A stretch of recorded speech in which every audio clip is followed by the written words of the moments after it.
So welcome everyone to How Editors Go for Greatness. So Zach and I are overjoyed to be hosting this panel together today, to be moderating it. We inherited the new journal at the height of the pandemic, where the world felt very limited to a Zoom screen. So it's just wonderful to see everyone in person. I don't think we could have ever dreamed that an event like this would be happening. And we're just so thankful to Fred, the new journal community, all of you all for coming, Branford, everyone who's helped bring this event to life, and of course, we're very thankful for our wonderful panelists. So for those of you who are just now joining us, this is the third panel of the day of T&J Fest, celebrating both our winning issue and our wonderful alums. And so we will be having a conversation with these wonderful editors centered around the theme, how editors go for greatness, how can we strive for greatness, not only as student editors, but long after our time at Yale. So I'm gonna turn it over to Zach to introduce our panelists. All right, great. So the panel's gonna work like this. We're gonna start out with about 40 minutes of just general questions for all of our panelists about their experiences as editors. And then we'll open it up to the audience for questions, Q&A. So with us today, I guess, we have an elite group of senior editors at national publications. I guess going down right to left, we have Spencer Bokat-Lindell, who edits for the opinion desk of the New York Times. We have Sophie Haigney, who is the web editor of the Paris Review. We have Charlotte Howard, who's executive editor at The Economist. We have Sarah Laskow, who is the science editor at The Atlantic, and John Swansburg, who is managing editor at The Atlantic as well. So starting out with a general question, like most of our questions, they're quite general, but they're for all of our panels, and we're hoping it's going to be an open-ended discussion.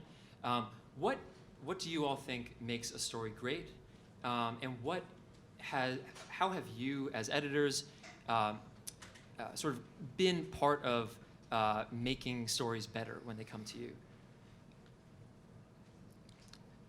Maybe starting with John. Sure. Share mics. Okay. Well, I'll start by saying that it's a real honor to be asked this question in this forum. I feel like my idea of what makes a great story was very much forged in Fred's class. I'm sure that's the case for a lot of people here, and then was later refined by reading a lot of the work written by a lot of people here. So I think my sense of what is great is very much been shaped by my new journal experience and by the folks here. I also was sort of reminded over the course of this day, partly because of the range of experience of the group that we've convened here, that there are a lot of different ways to be great in our work. What makes a great story at The Atlantic is not necessarily the same thing that makes a great story at ESPN or New York Magazine. So anyways, I'll try to answer this question in a way that is somewhat general, but it, by necessity will be somewhat specific to how we view stories at The Atlantic. It's possible that Sarah, my colleague, will have a completely different view of what makes something great, which would also be nice. But for me, I think one of the mantras that we have at The Atlantic, it's entirely possible we've purloined it from some other publication, so call me out if that's true, is that we like for The Atlantic to be a hot cup of coffee, not a warm bath. What that means to me is I kind of want our journalism to make you sit up straight in your chair. I want it to, at essence, change the way you view the world. And that can mean a lot of different things. We publish pieces of argumentative journalism where that's very clear what we mean. It's a certain position is being advocated for, we hope, with great cogency and force of argument in a way that will change the way you see the world. But you can also change the way you see the world through storytelling.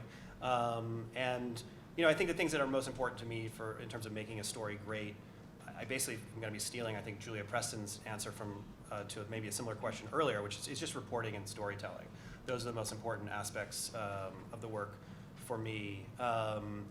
The kind of the depth of reporting that lies behind a lot of the best stories, in my view, is that's often the kind of the red thread that connects the stories that I most admire.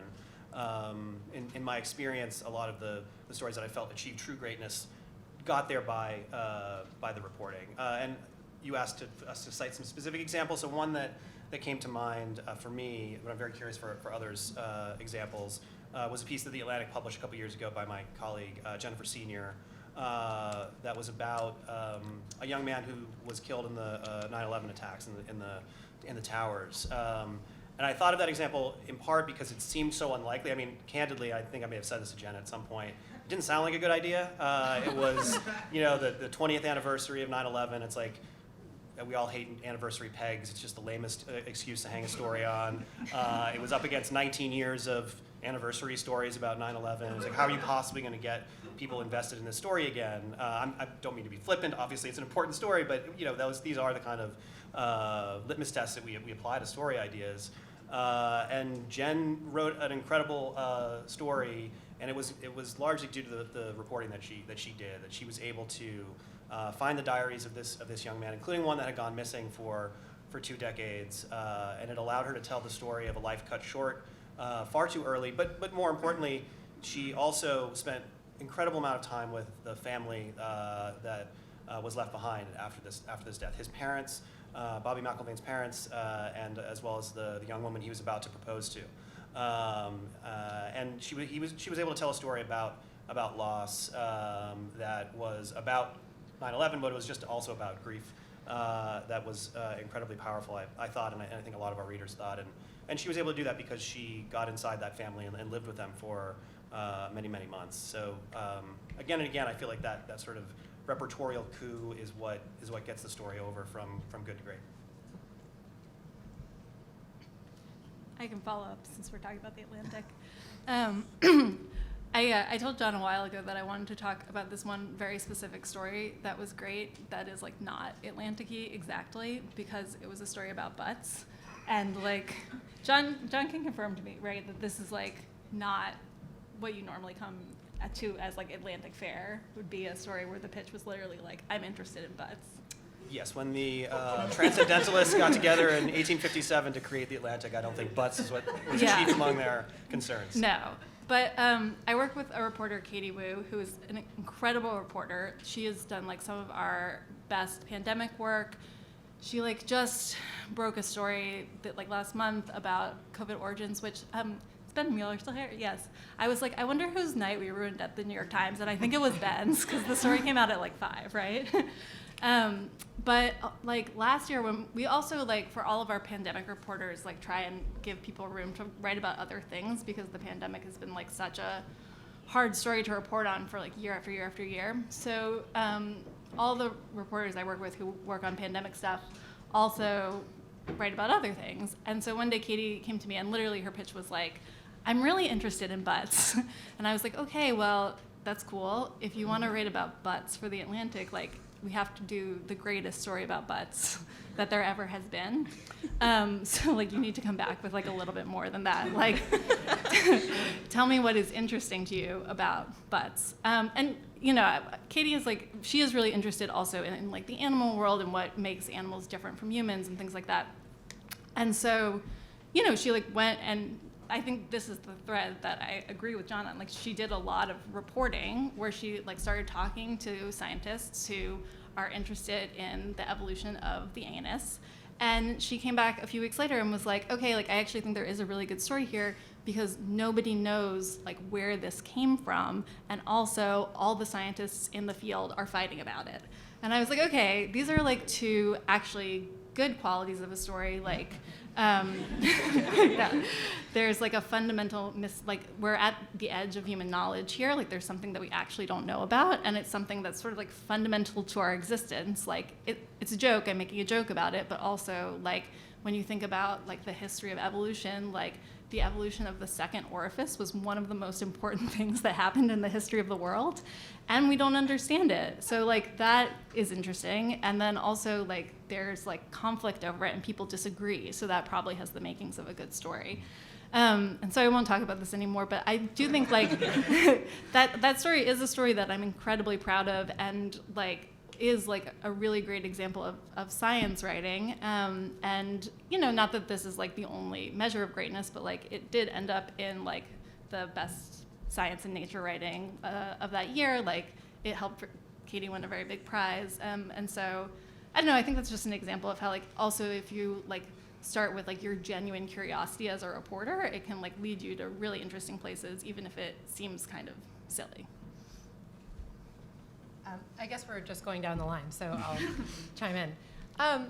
So I work for The Economist, which is a publication where there are no bylines, it's anonymous, and there's a very distinct style. So in many ways, it's kind of the opposite of a new journal training.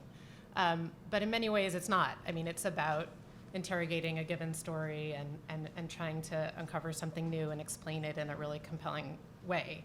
But I think I'll answer a bit more generally rather than in a story-specific way. But I think one of the things that I've been there for almost 19 years, and one of the things that I think we do really well is that we have a truly global staff and a truly global point of view. So when we cover something that's happening in a given country, we're not covering it necessarily through an American lens. It's not just how something in India is important because it's important to an American. It's about why it's important fundamentally. And then the other thing that I think is true of our stories and makes our stories really compelling is that we don't look at things just because they're interesting politically, or we don't write pure business stories or pure finance stories or trade or pure stories on economics. We're able to take puzzle pieces that feel unconnected and put them together, and in so doing help people understand a world that is fundamentally integrated and where something that matters to Hong Kong really, really matters to someone in London and in Texas and in South Africa. And so I think that task of taking really big themes and wrapping your arms around them by crossing, for lack of a better word, I'll use genres, but by not just writing about it because you're an economist or not just writing about it because you're interested in politics, but how well those things fit together. Because that's how things work in the real world, right? Things aren't just purely in a silo. And so I think that's part of what makes our stories interesting and different, and is part of what has made my career there so fun, because you get to understand things in really different ways, and I think is a compelling offering for readers. Great. Well, I can go next. I edit the website at the Paris Review, which is very different from, I think, what a lot of we've been talking about today. I primarily do not edit reporting, though it's funny because my background is primarily as a reporter, and like my first job was as a breaking news reporter at the San Francisco Chronicle, which I was not temperamentally suited to. But I think for us, it's just really about really good writing, and so I edit the nonfiction arm of a literary magazine that is basically trying to be at the cutting edge of like fiction and poetry. And so I think it's putting to use a lot of what I learned in sort of the Ann Fadiman, Fred Strebe classes in terms of just like at a sentence level, thinking about making things really, really good and really interesting. Sometimes that means funny. Sometimes that means beautiful prose. I think but it's a lot when I'm like assigning and when I'm thinking about it, I'm looking for like voices and people who are kind of like interesting writers, maybe experimental. I think one of the things that we did last year that I think was one of our best things was the writer Sheila Heti did a 5-part series for us that was basically culled from transcripts of her talking to AI chatbots for over a period of months. And they were super fun and interesting, and they were also really, really, I think, thought-provoking and compelling. And they, predated a lot of the conversations we're having right now about AI. But it was formally experimental, and I think it was also just really fun to read, and also to experiment with kind of doing serialized nonfiction, which we publish every day. So there's a lot of room, I think, for us to experiment, and I feel very lucky on that account. Okay, I'll go next. I'm really interested in sort of the like varying ways of that people are thinking about greatness in each of their roles at their different publications. And I was at the Paris Review, my first job out of college. I would have been working under Sophie. The idea of what would have been a great story was governed by, it was a very different sort of definition. I think part of it comes from like, if you think about what is great in fiction, there are like, at least in my head, there are like a couple metrics. One is like, okay, does this possess like literary merit, whatever that means to the reader, or maybe does it have entertainment value, or maybe it has both. And I think for nonfiction, because it's defined by what it is, and it's a very expansive domain, very different, or there are more metrics, I should say. The literary merit aspect still applies. And so that's kind of the work that I was doing there, where I was trying to look at excerpts from books of essays and pitches that, where it was really the quality of the prose that was sort of driving the piece and was the reason for the piece's existence in a way. Entertainment, of course, it's like the New York Magazine Nana Delvey story got turned into a movie from a few years back. But then there's journalism, which is about holding power to account and serving the public interest. And so, I think in the case of where greatness is about literary or aesthetic concerns, if you buy the idea that like the point of art is that it has no point or it's useless, it's very much in tension with the point of journalism, which is to serve to have a very specific use to the public. So I think, what you're looking for varies a lot, from the type of publication that you're at, your audience, even the form, what people are, what makes a great newsletter versus what makes a great newspaper story versus magazine story. So, It's so cool to see like the varying ways in which y'all are approaching what it means to be great, what it means for a story to be great. And I guess while listening, I sort of started to wonder what makes a publication great. I know that's sort of a jump, and I know you all work in very different publications. I wonder how you sort of balance looking at a story versus sort of considering the wider issue. What stories are you trying to put together? How do you want to read it or sort of approach a webpage or the magazine as a whole, or any other sort of wider construction of articles? So. Are we going to go back down? Or? I could say, I was just going to say, I don't want to like reveal too much about the Atlantic's proprietary information, but our boss told us this week that the secret is that we can have not a moment of mediocrity, right? Yes, that was, so, yeah. We're not to measure ourselves against the current marketplace, but against all of journalism ever. Right. So that's the answer. End of story. Yeah. We also, the Atlantic has a peculiar, I think, answer to this in a way because the Atlantic's been around for so long. We were founded in 1857. So we have this long history that we do try to live up to and also remember, hopefully in ways that are productive because the world has changed in 167 years or whatever it is. But that is a big part of how we frame what we're doing, and something we talk a lot about when we do, I think productively about the founding generation of our magazine is that there was this interesting tension at the outset when the Atlantic was founded, in that the idea behind it was that it was supposed to be the magazine of the American idea, which is only so useful because what's the American idea? We've been trying to figure that out ever since, but it is it is something we talk about as a mission statement. It was also supposed to be a big tent. It was supposed to be a place where any good idea could go and stake its claim. And that's a really, I think, important and driving motivation for us in our journalism today, and I think a particularly pertinent one in the world we live in. But there's the tension comes in where the idea was that this was going to be this big tent magazine where any good idea was admitted, but our founders were also rabid abolitionists, so they believed strongly in this moral cause, and so that is also something we try to keep in mind. That it's possible to do both of those things at once: have deeply seated beliefs and also be open-minded. So I think that's the way we tend to define our like the kind of journalism that we do and our form of greatness. Yeah, and I mean that brings up something that I think is really interesting. Like, I was a freelancer for 5 years, and I think that like one thing I learned when I was a freelancer is that every publication has an idea about itself that you don't necessarily know unless you work closely with that publication. So like, I don't know if I knew before I worked at the Atlantic that the Atlantic like valued itself as the magazine of the American idea so strongly, or like our other sort of like byword is like that we're of no party or clique. So I think that you guys probably, when you think about your publications, could say like this is the core idea that like maybe no one who's outside of the magazine like understands quite as well as we understand it internally.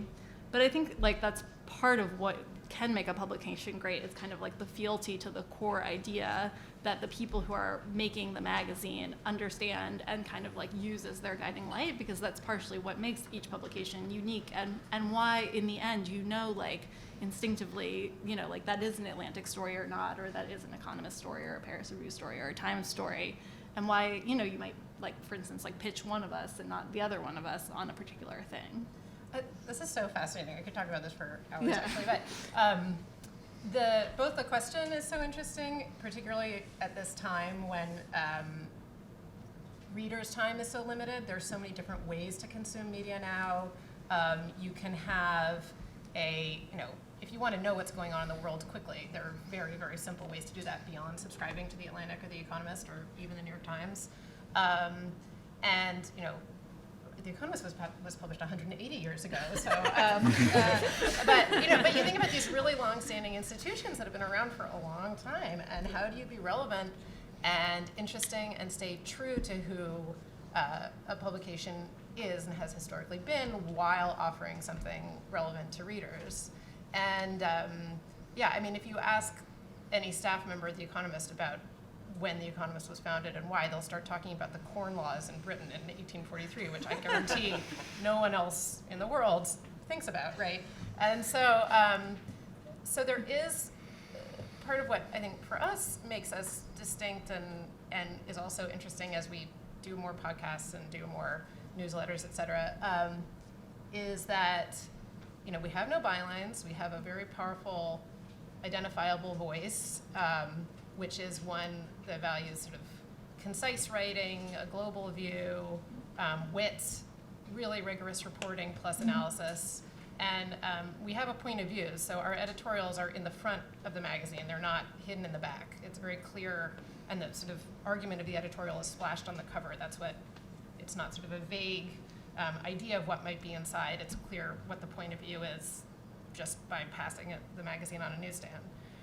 So I think that's part of what makes us distinct. But one thing that's been interesting is that, you know, when I was starting out at The Economist as a very young reporter, I used to kind of pretend to be an old English man and hope for the best when I was writing. And now, you know, I don't feel that way at all anymore. And I think, you know, we have a female editor-in-chief, we have a female CEO of the company. But then also we have, you know, podcasts are just a really different medium. So when you have reporters who are used to writing in one style, and all of a sudden you have a series of podcasts where it's very conversational and chatty and inherently not anonymous, obviously, sort of how do all these new forms of journalism complement what's been the core for 180, 157 years, whatever it may be? They're really interesting questions to grapple with journalistically, as well as, of course, the business model of these places, what you give away for free, what you don't. Yeah. So it's pretty interesting. I just listened to the Xi Jinping podcast that you guys did, Yeah. which like a bunch of people recommended to me as a really great podcast. And I think it's interesting because it's in some ways distinct from some of the values you're talking about. Like it has like a host who's like a character in the podcast. Yeah. And like but it feels very distinctly Economist-y too to me. I'm not totally sure. I can't articulate it though. And so I'd be curious, like, right, like, do you guys think of that as an example of greatness for yourselves or not? Yeah, I mean, we were really proud of that. It Yeah. was, for people who don't know, it was maybe a 6-part miniseries on Xi Jinping, who's obviously the most powerful man in the world and very hard to understand. So we had a reporter who had been based in China, was kicked out of China, who did this long series basically explaining who he is and sort of what the future of China might hold.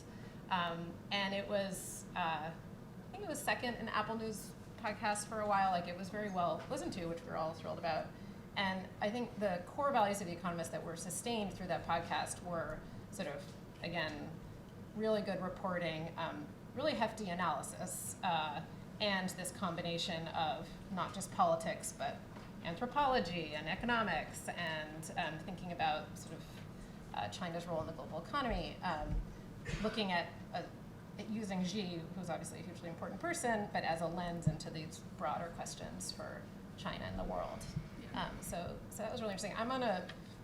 I've been a writer for most of my career, but I'm on a weekly podcast now that talks about American politics, and the dynamic of that is so different from an Economist written piece. You know, we're talking about, you know, making jokes, what we think of as jokes. I don't know what we think that we're making jokes with each other, and but it's still kind of trying to be nonpartisan, you know, question assumptions, all that, which are part of the Economist brand, but it's broadening it out a bit. But I'm curious how you think about it. One thing I think about a lot, and I'm sure you all think about this too, but like the mix of things that we're doing, we're always talking about the mix, which I think is kind of a useful term, and it's one of the things that is so nice about magazines in a lot of ways, especially print magazines, but I think about it sort of in terms of like a weekly publication schedule. We're really well known for our interviews, Writers at Work interviews, which we do versions of on the web, and then we do, you know, our ideal is this sort of like 4,000 word kind of critical, personal, really well written essay on some interesting topic. That's like, you know, we have some of those. And then one thing that I have really enjoyed doing is kind of shorter series that are almost like bloggy. We have one called Home Improvements that we've been doing for a while now that's just sort of like writers, like Atessa Moshfegh wrote one for us about like something in her home that she's really obsessed with. Like that's sort of the pitch, and people take it in a lot of different directions. Hers was kind of controversial, and perhaps not surprisingly. And I think, yeah, I just really like thinking about how we can kind of put together all these different types of writing and like create something that feels distinctive, but and also feels our own, and is providing readers with a bunch of different types of things. And I just, yeah, I really love the mix. That's how I sort of think about it. Yeah, and I guess in terms of what, you know, I look for in a publication is a strong point of view, but I also like them to have sort of a very identifiable thing that maybe it's not something that they like brand themselves at, but I associate them with, and sometimes that is just that association builds up through just the sort of like accumulation of stories that have that quality that I like. So, you know, oftentimes when I was thinking about, oh, I want to read a really good book review, I would go to Book Forum. Rest in peace. And you know, if you want a really long, you know, like 8,000 word profile, you know, go to the New Yorker. And so I think having those sort of immediate associations is helpful. I mean, I think in terms of what we do in opinion, I think one of the major, like, there are a few ways that we're told to think about, you know, what are our goals here in producing journalism, aside from like generating conversation. One is journalistic impact, and so one of my colleagues who runs the health and science vertical of opinion, you know, talks a lot about how she feels the sense of responsibility at this moment, you know, between administrations, where the CDC has announced that it is theoretically doing a major overhaul of its entire organization because of its pandemic response. And apparently, you know, she has said that there are people at the White House, and we like have their ear, and so she is really thinking about how do I like knowing that, you know, we just had a, you know, once in a century, at least once in this past century pandemic, and knowing that we are going to, you know, soon have, or it's very possible that we will have a Republican president in the next term who may not be amenable to this kind of agency reform. How can we like highlight pieces and perspectives that might actually improve public health and like have an effect on policy? And so that's definitely, I think, one thing that can, you know, when it happens, it does, I think that can make for a great piece of journalism. Yeah, so this all has me thinking about really what you all think is the most vital kind of story that needs to be told now. Do you see stories that are not being told that you think are missing, or kind of journalism that you think is especially crucial now? We were talking a bit about analysis and a bit about point of view. So what do you think people really need to be reading or watching or listening to?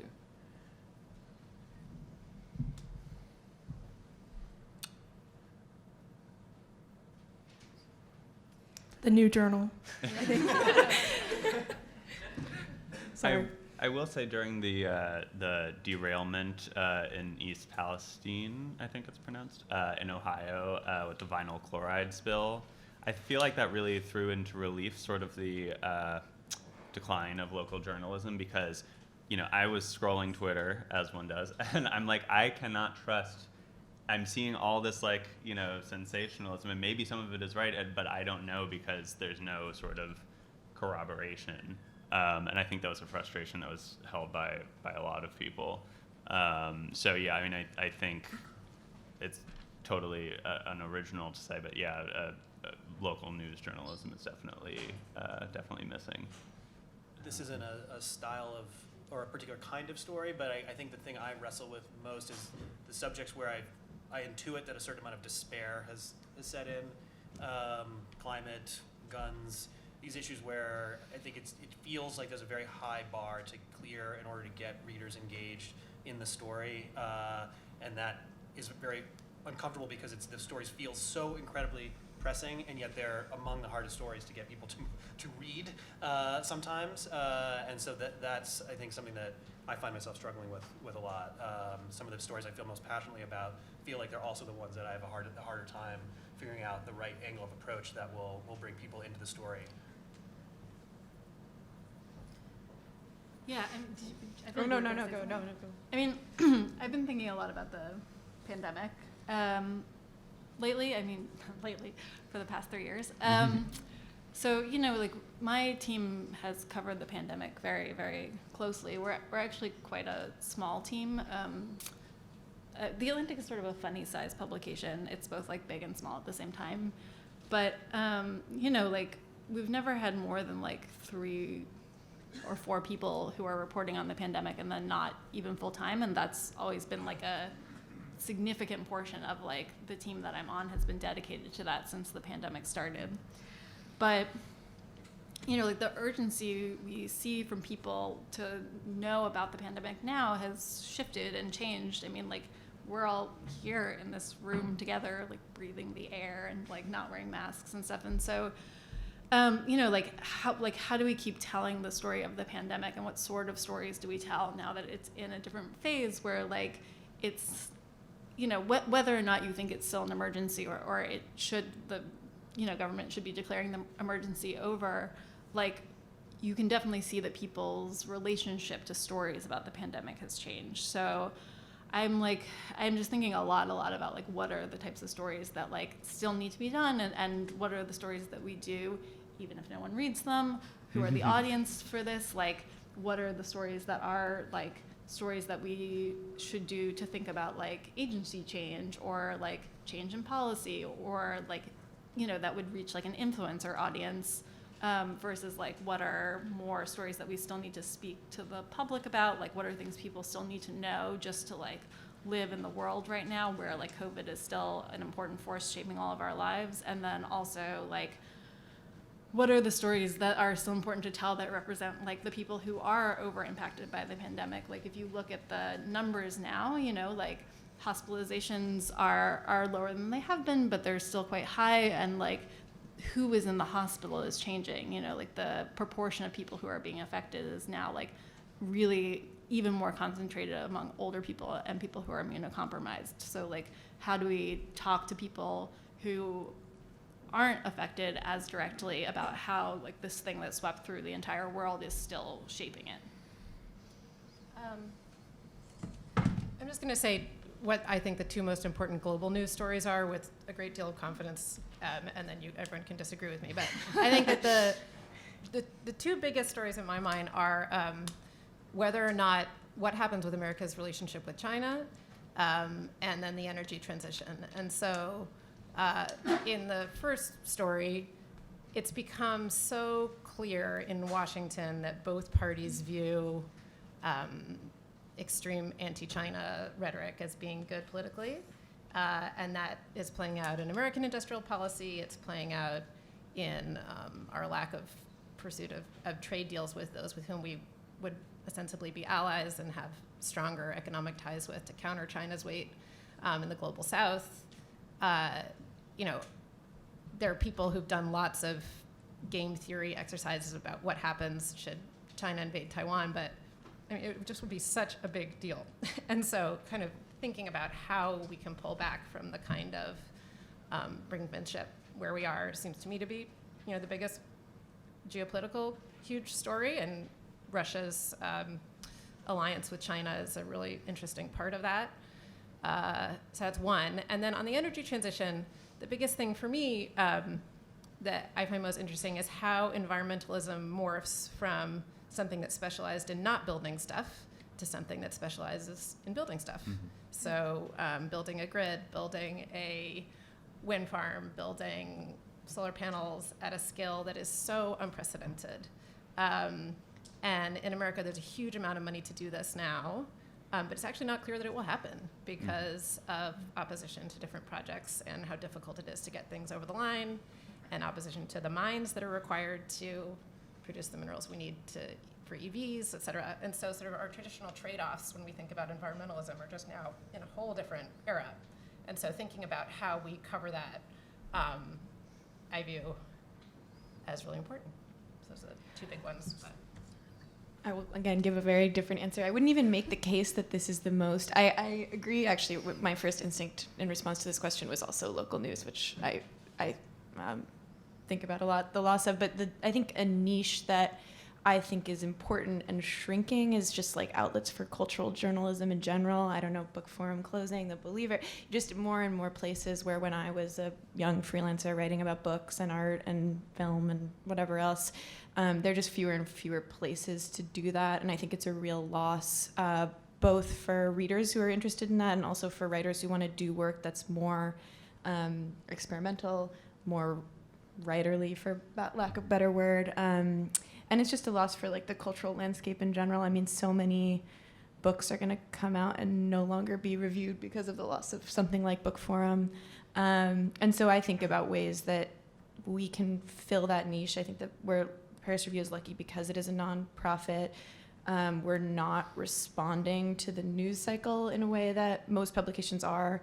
We're sort of free of a lot of the constraints of other places where I've worked and other places where there would just be a lot of different kinds of pressures. We're actually not really even thinking about web traffic as like our major metric of success, which is just it alleviates so much from us.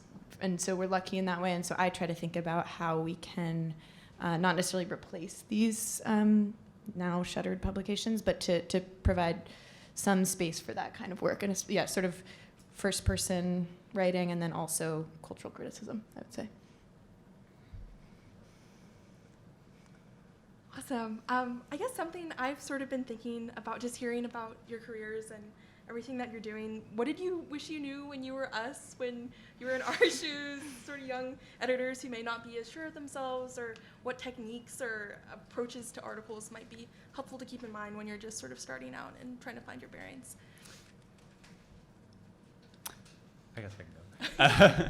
I guess one thing that I would tell a younger self is that I think my education at Yale in the journalism initiative at a new journal in classes like Anne Fadman's prepared me very well for the actual job of editing and developing that faculty. And I think my advice to my younger self would be not to underestimate the extent to which your work environment can influence how you feel in a certain job, your relationship to your manager, the work culture, whether it's unionized, how do they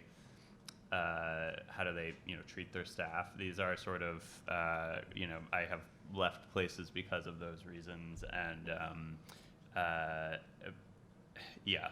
and so I guess my other thing, just sort of related, is just be wary of, especially when you're starting out, of publications that may be taking advantage of your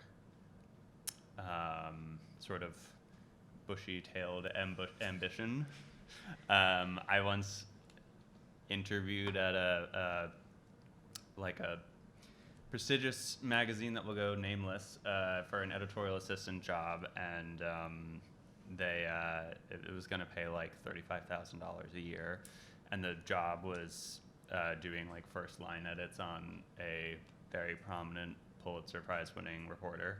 And I asked the editor what they were looking for in a candidate, and they said, genius, charisma, and contempt for high wages. Yeah. And it was a joke, but it also wasn't. So just, and be wary of edit tests when they ask you to like edit an 8,000 word feature. That would be my advice. And also, I guess just, journalism has a lot of noble motives, and that's why a lot of us got into it.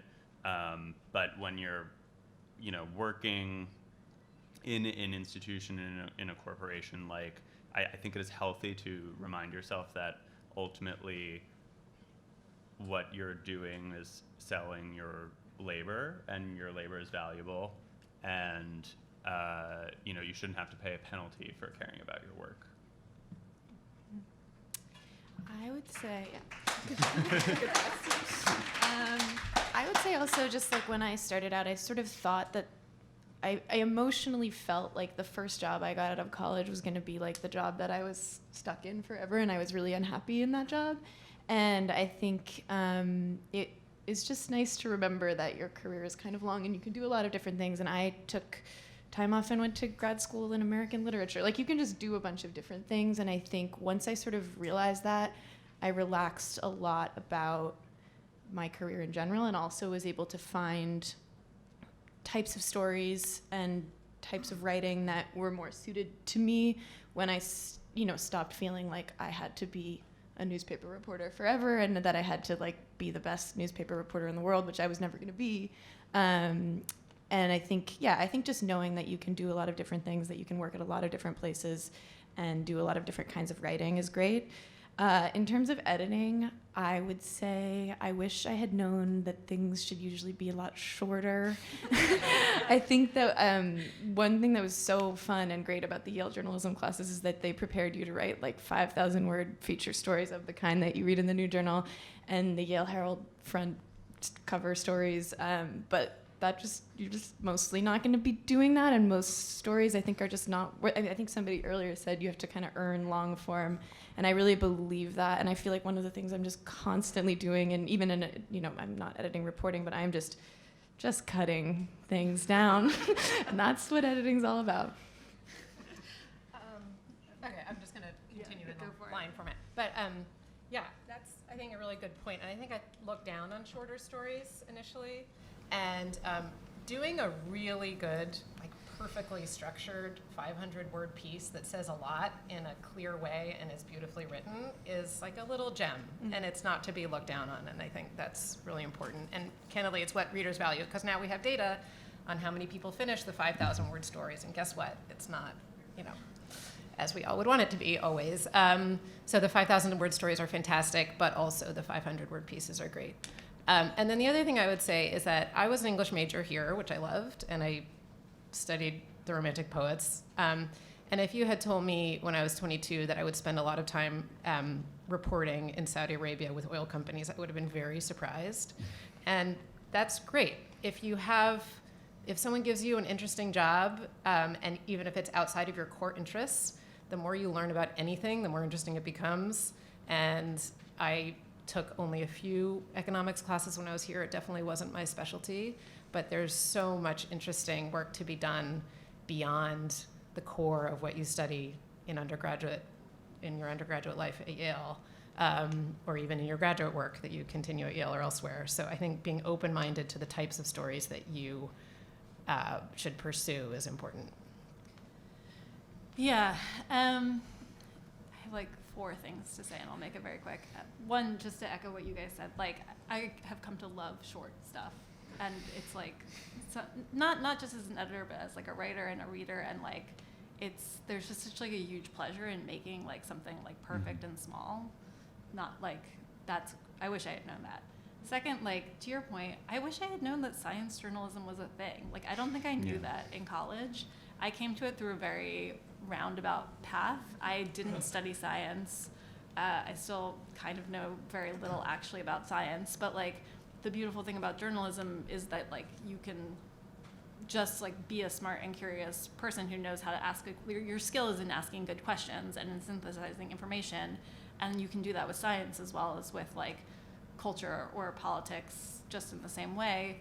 And like science is a realm of stories that has many things. Like we have really fun stories, but like we have like stories that can be like public service stories. So I don't know, it just like for whatever reason I feel like we didn't talk as much about that in college when I was here. And then third, the thing that I was thinking to say was that when I was a senior, we had like a New Journal reunion for like the 40-year anniversary, and someone who's probably here, but I don't remember who it was, basically just told me as I was expressing like insecurity about the idea that I could like be a journalist, that they were like, oh no, you will be. And I was just kind of like, oh, this person seems so confident in this.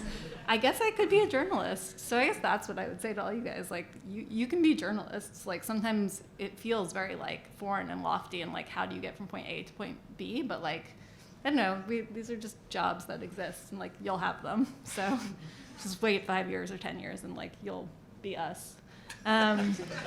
For better or worse. Yes. Yeah. And my fourth thing is that I want John to tell everybody what his Slack emoji is. Oh, my Slack emoji is a knife.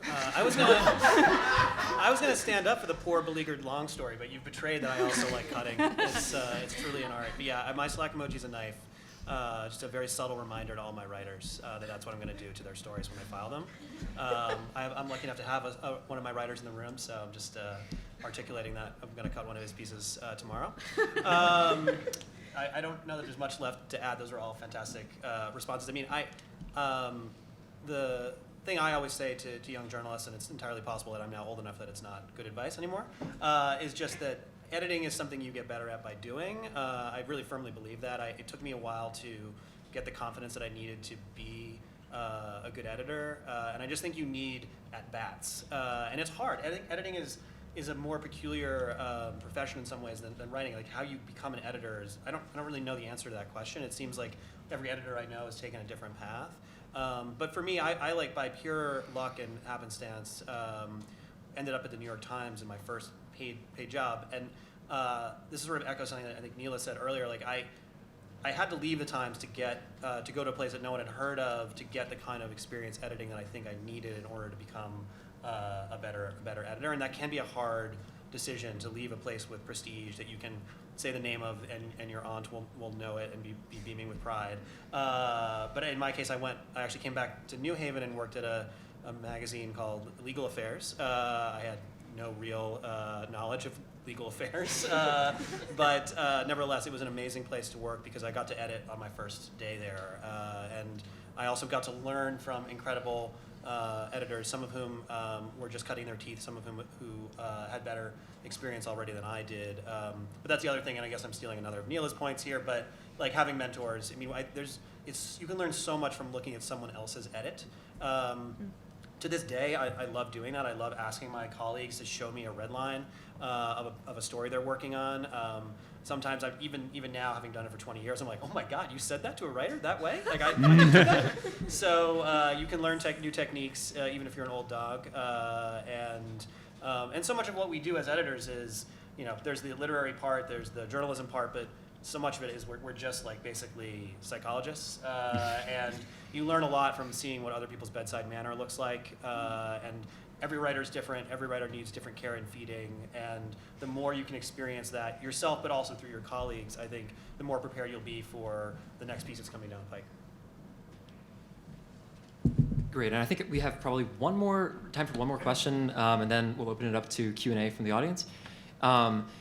Speaking to a room of aspiring journalists, undergraduate journalists and editors, I'm sure a lot of people are wondering what you all look for in a pitch when you're receiving an idea for a story or looking for ideas for stories just in general.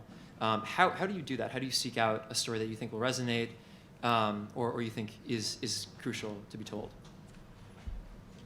I can start with that one. I mean, the most crucial thing, I think, in terms of like a practical piece of advice is editors are extremely busy.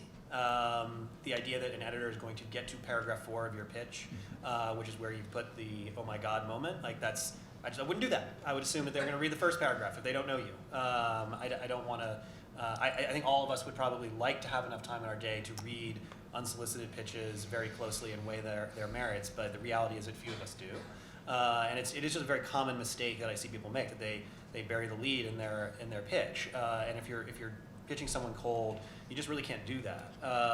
The other thing is, just I think piggyback on something Sarah said earlier, you have to know the magazine you're pitching. And you were saying, I think, Sarah, that when you have an idea, you have to think about which publication it would make sense. And I think sometimes you could have an idea that could work at any number of the publications represented here, but you might pitch it 5 different ways, right? Because you have to say, well, the Atlantic would like this part of it, but the Economist would like this angle.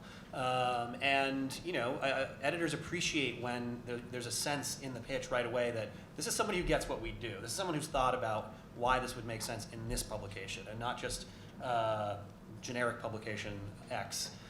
So knowing who you're pitching and knowing what they are looking for and thinking about why, answering that question for the editor, this is why you ought to have this in your magazine.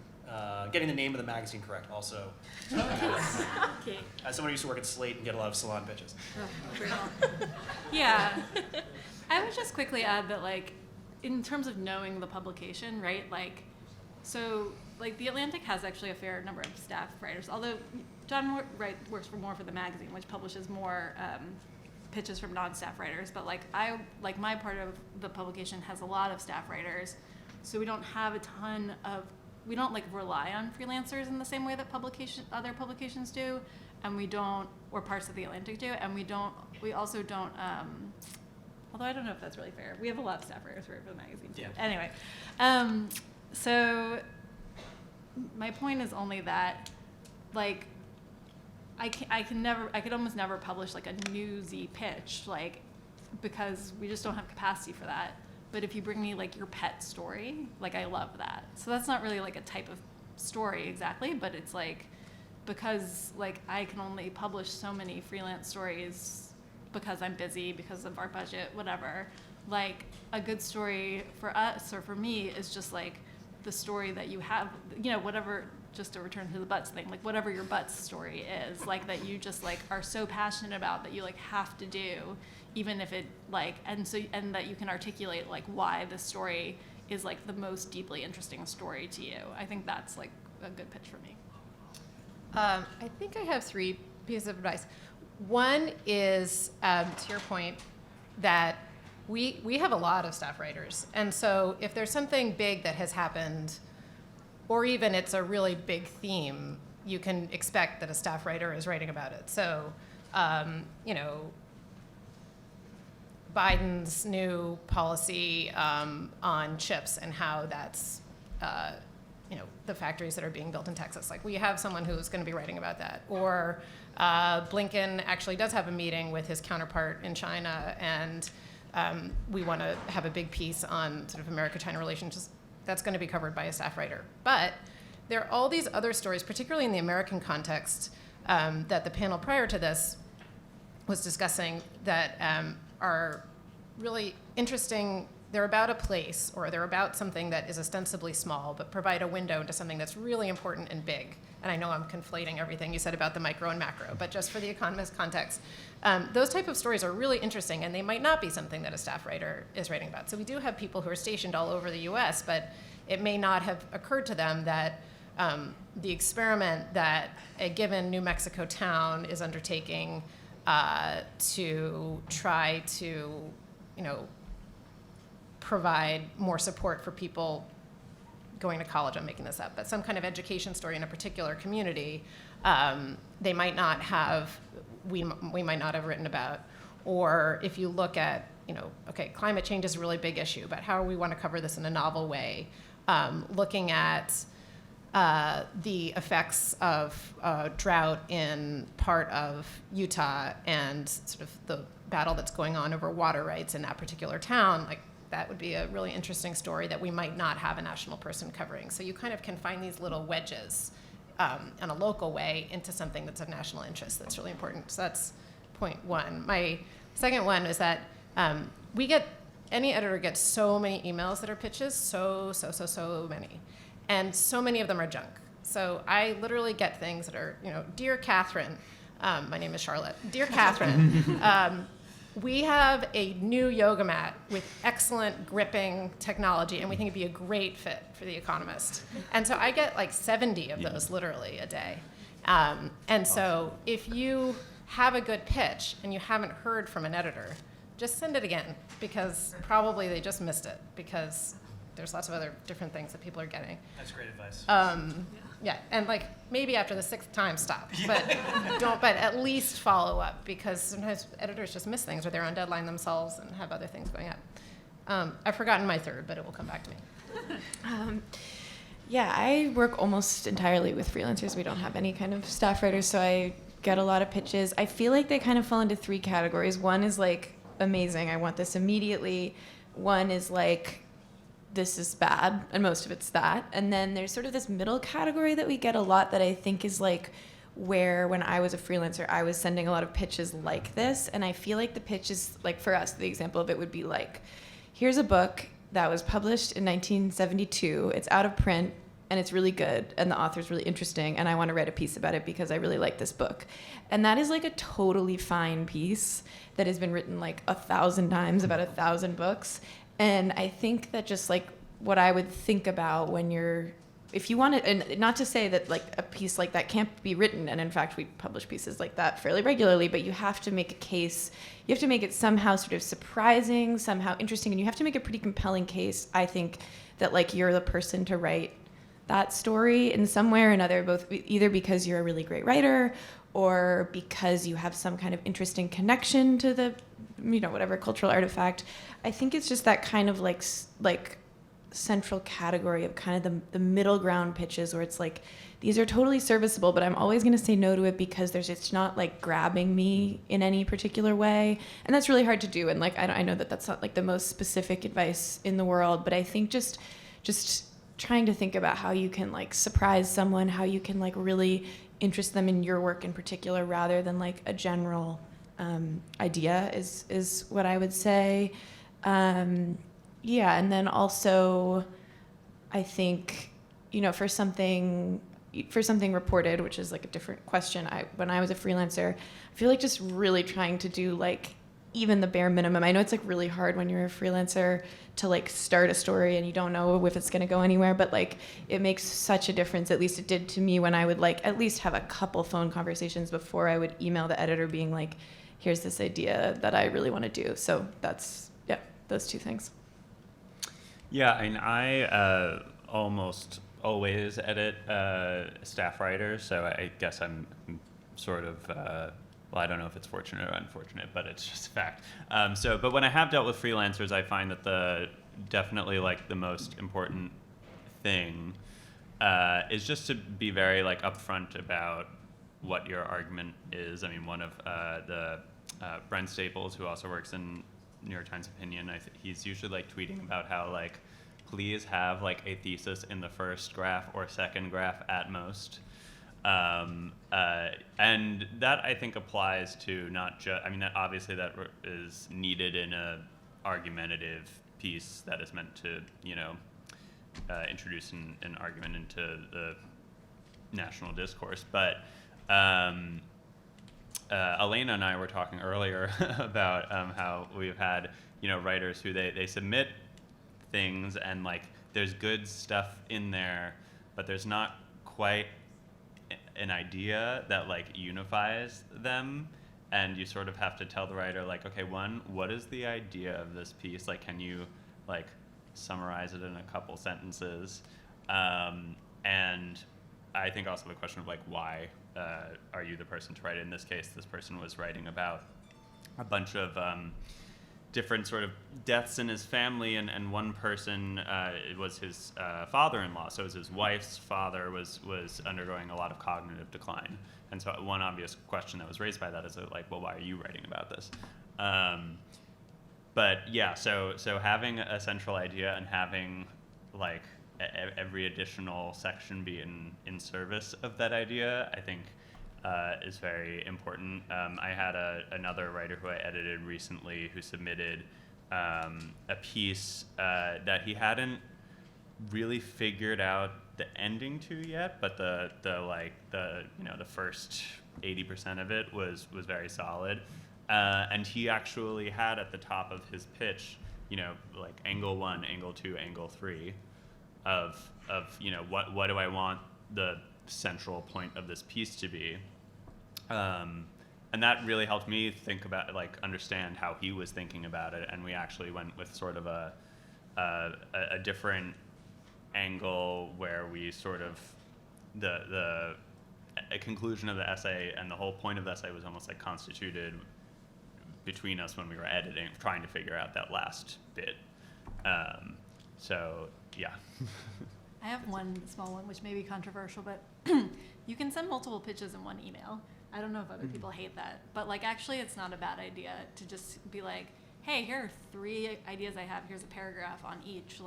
Are any of these interesting to you? And maybe the editor will be like, oh yeah, 1 and 3 suck, but 2 is interesting. So I feel like there's a lot of pressure to write the one perfect pitch, but it sometimes works to kind of just put all your ideas in at once. I guess just one final thing. Editors are so lazy because they're so to the degree to which you can make their job as easy as possible, I think is the key, just to be very clear, concise, have a clear subject in your, just basic stuff. But anyway, yes. Yeah. Great. So I think now we have about 5-10 minutes for Q&A from the audience.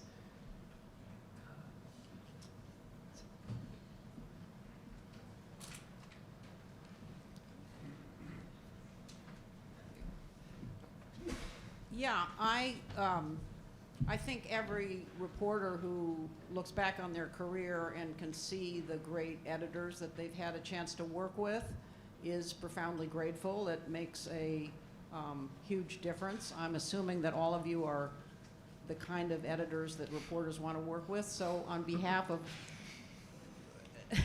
thank you.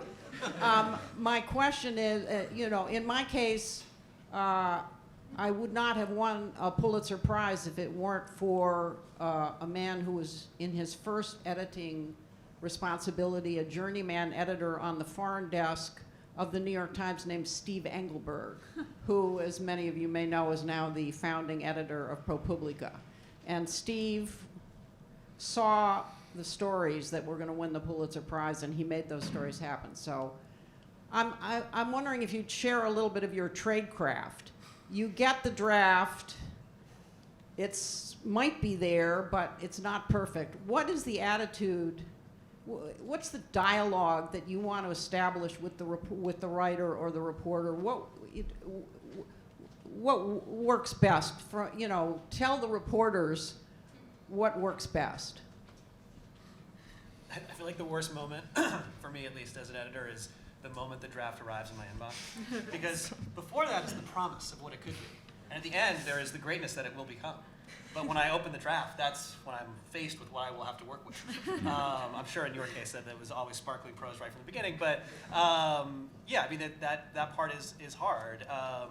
The thing I always try to remind myself, the most important thing you can do when you first get a draft is read it multiple times, sit with it, and then get on the phone and talk with the reporter. It's just so helpful to talk through, what you thought was going to happen turned into what actually happened, because often there's quite a delta there, and it's often the writer's kind of gone off in some different direction than you anticipated, and understanding right away, why that is really helpful in terms of figuring out where it should go next. But again, that sort of that first draft is often quite different than what you think it will be, and often that's exciting. In some ways, it's the story is different, but better than I even anticipated. But it is often quite different, and sort of at the beginning, communing with the writer and trying to get a sense of why he or she ended up there is very important, I think, for then offering good guidance about where to go next. Yeah, I think I have a weird habit that no one taught me and I just made up, But whenever I read a draft for the first time, I take notes, like, because I think that I'm never gonna remember exactly what my first reaction to the draft was unless I write it down. And I find that very useful, sort of like no matter which way it's going. Like if the story is like comes in and is in really good shape, then you can sort of like remember like, okay, but these were the slightly naughty parts that probably still need my attention. If it's coming in a shape that's different than you expected, you sort of are like, okay, but these are the parts that spoke to me. Like these are the parts that still really like worked for me. And I find that to be like a really good reference point, because then you can sort of like be honest about your own reaction as a reader. I don't know if this is answering your question, actually. I think for me, the most important thing of an editor is just to remember, like, I'm like one smart person who is like talking to the reporter about how to make the story the best that it could be. And so I try and be like a little humble about like being right or wrong about things, and open to the idea that there are like multiple ways of fixing problems. So my approach is mostly just to try and like say what I think the things that still need work are, offer suggestions for how that might work better, but then to be open that there's like another solution, because I don't think that I like necessarily know what it is.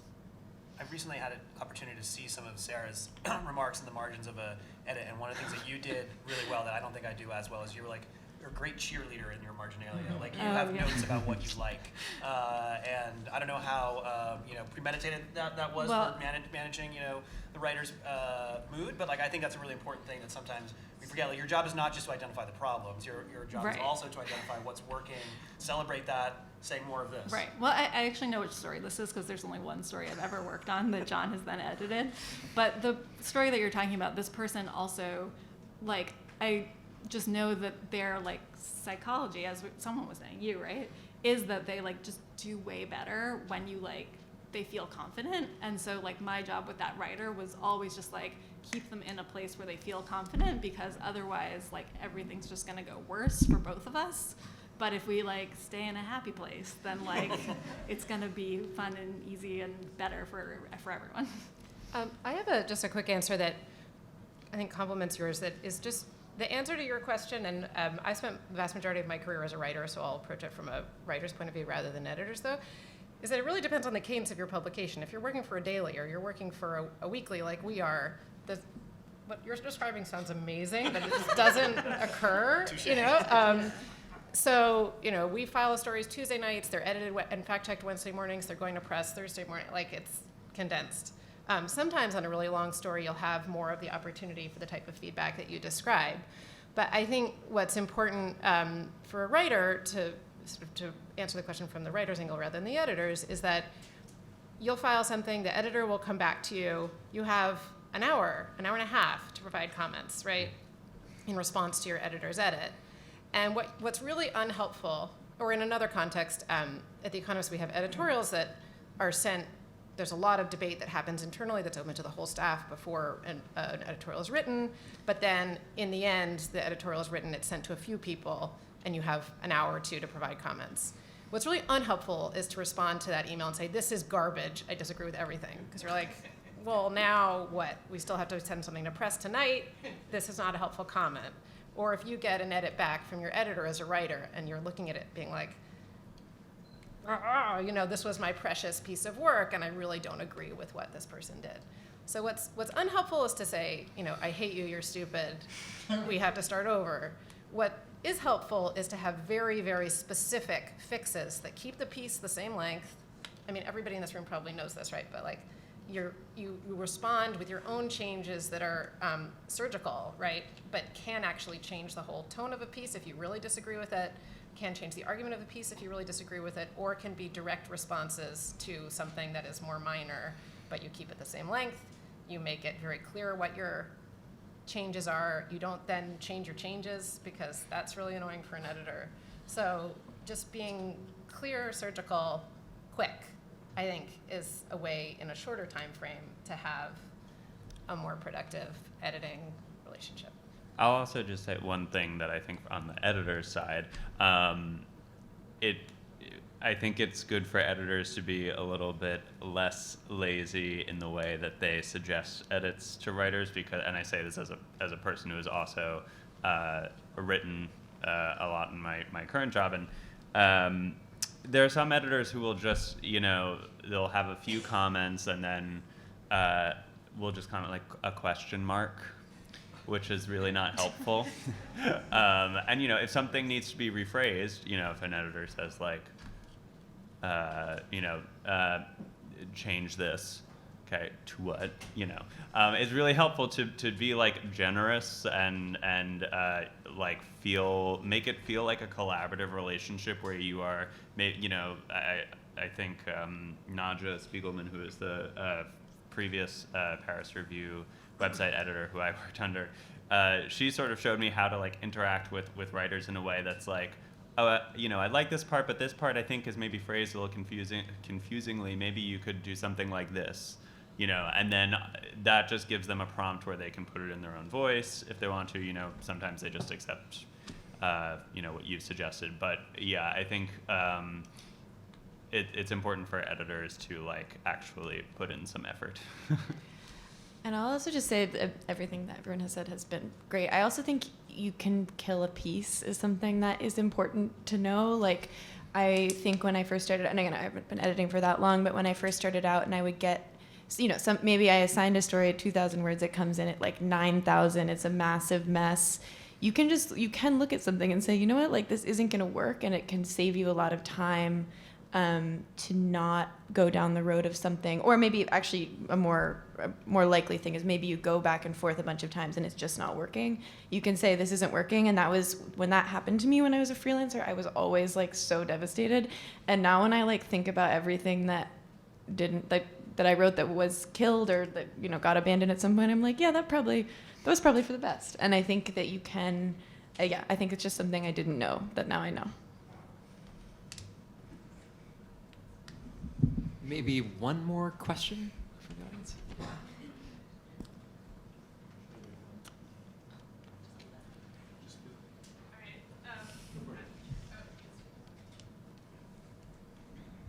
Hi, I'm Jada Yuan. I write for the Washington Post. I've been a professional journalist for a very long time, and I feel like I'm outing myself in saying that like I have had a problem with deadlines my entire career. And, and it's sort of, I think a lot of it has to do with like letting go of a piece. And it turns out that I'm much better at like fast deadlines than I am at like longer deadlines. So I'm just curious, like, how do you work with writers who have problems with deadlines? Like, what do you say to them? Like, how do you get them to let go of their pieces? Like, how have you sort of managed to get someone out of that hole? Lie to them. Yeah, I don't know. I had a writer who was really bad with deadlines where I would literally just be like, you have to give it to me now, no matter what state it's in. Yeah. Like, and it's hard because you can't actually like extract a Google Doc from someone's hands. But I would just say that as many times as was necessary to like make that happen. But right, like I think it's, I don't know, like my experience is that we live in a tricky world about deadlines now. Like, I don't know, when you work for a newspaper, I think it's maybe different. But for the web, it's like, as an editor, like what is your real power of enforcement? It's kind of flimsy, like to be honest. Like I'm like, oh, like, yes, this is your deadline. What's gonna happen? Like, Right. Oh, we're gonna publish the piece on Thursday instead of Wednesday, and we're always shifting things around anyway. So I think that is sort of like a system failure, where it's like, if you're bad with deadlines, like there isn't necessarily like always a punishment for it. I don't know. That's not helpful to you though. I think the send me what you have thing. Just send me what you have. Don't worry about it. Send me what you have. But I also think you obviously have a lot of credibility with your editors. So first of all, I'm sure whatever you send is amazing. And second of all, they know that you're someone who produces good stuff over time. I remember when I was starting out at The Economist and someone told me about someone who just fell asleep on deadline and didn't file a really big story, and they were fired. And I remember hearing that when like my second week or something. And it was, That's a good it was a consequence. good motivator. I don't even know if it's true. It might have just been something that they tell to people on their second week, right, to make sure that they stick to deadlines. But yeah, I think the send me what you have thing is big. And also, as the way that people used to file stories and they might fax it to an editor somewhere far away or whatever, it's so collaborative now with a Google Doc, I feel like.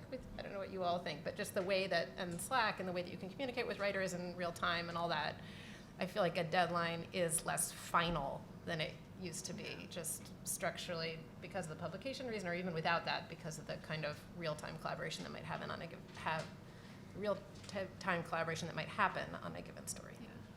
I would also say, sorry to break the line, but like, I feel like one thing that I didn't realize when I was a writer that I've now realized as an editor is like, when you're a writer, you just have no idea like this like sort of shit that editors have seen. Not that it's actually bad, but like people file in like all sorts of ways, and that's true. Yes. Like some like even for the same writer, like a writer sometimes will file like the perfect prose, and then the next story will just be like, this one is giving me trouble and this one is a mess. And so it's like there's nothing you can send your editor that they haven't seen in some ways before. You know, like I've had stories filed to me where it's just like TK lead, like there's no lead.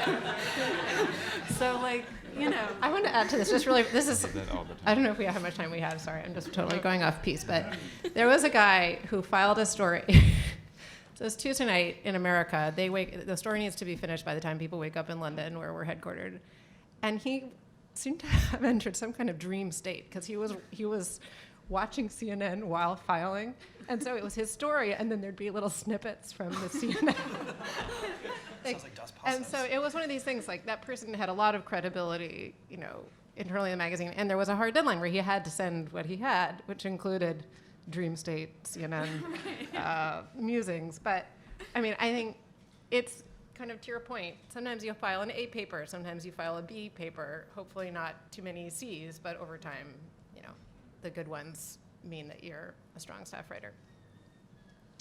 Yeah, I'm not sure I have a ton to add in terms of what to do about it. I do think it was something that when I was a freelancer and a newspaper reporter, deadlines felt so real to me, and I like clung to them as a way to also give my life some structure, and that was very helpful to me. And I would say that learning that at least in the context I work now, deadlines are not very real has not been productive for my life.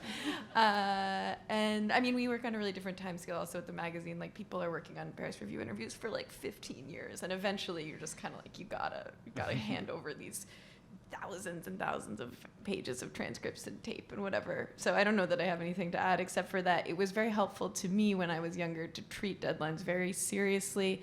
And I think that I could benefit from returning to that mentality a little bit.